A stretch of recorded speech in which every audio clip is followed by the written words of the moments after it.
when you think about it, you could not really make up just how daft and really badly run the BBC truly is. Now the BBC chair, Samir Shah, has decided, well, this, if you continue to pay your BBC licence fee. As ever, let me explain. Morning, nice to see you, chums. Thank you so much for your time today. Welcome, one and all. Are you keeping well? I'm not so bad, thank you. Do you still pay your TV licence, truly? I mean, I don't know about you, but I cannot find anything worth watching. I do not want to pay and see Stacey Solomon sorting out somebody's back room in big plastic tubs, you know, for literally quite an extensive fee every year, and then for her to lose her cool online when she simply didn't win a BAFTA. How is winning a BAFTA for doing a daytime show that you used to see when you were skiving off school? You get the picture. And the BBC chair, let me tell you, Samir Shah, met him, number of meetings with him. At one point, this has told you exactly the sort of people they are.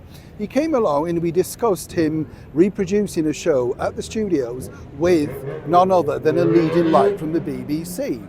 And I just merely suggested, well, why not just dump the monologue and go straight into the show? Oh, no, we couldn't do that. No, I couldn't. He bumbled and fumbled on for ages and basically didn't have the spine, the guts, the backbone, whatever you want to call it, to actually say this to a fading star of the BBC, that this is what we're doing if you want to keep on air. That's the level of incompetence that is now running the BBC.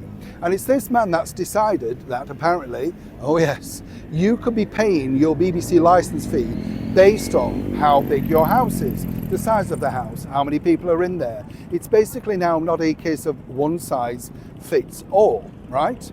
Now Samir Shah, as I say, pleasant enough man, but clearly very much out of its depth.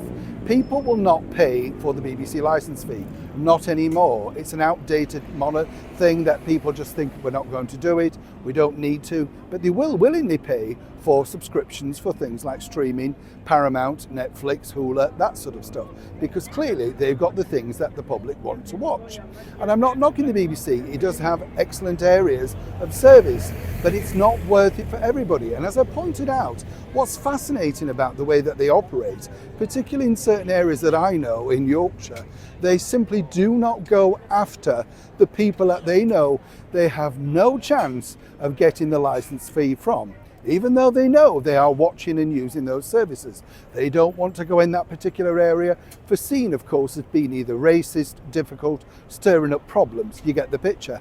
And let's not forget that all the migrants are watching it for free in the hotels. So it's left as ever with a core audience that still remains, that either are too frightened to not pay the fee or indeed simply do because they enjoy it.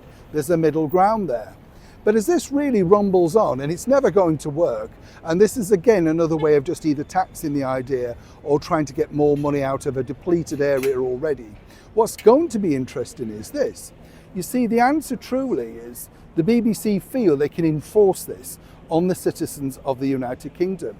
But let's not forget, they couldn't enforce it on one of their own, the disgraced BBC presenter, Hugh Edwards, who to this day, and with the backing of the BBC chair, Samir Shah, cannot get your money back from him that they overpaid.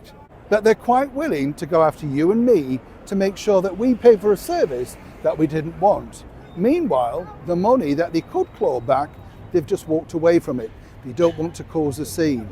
Now, over to you. Will you be causing a scene when they come knocking for your BBC licence fee after this? Neil Sean in the very heart of London.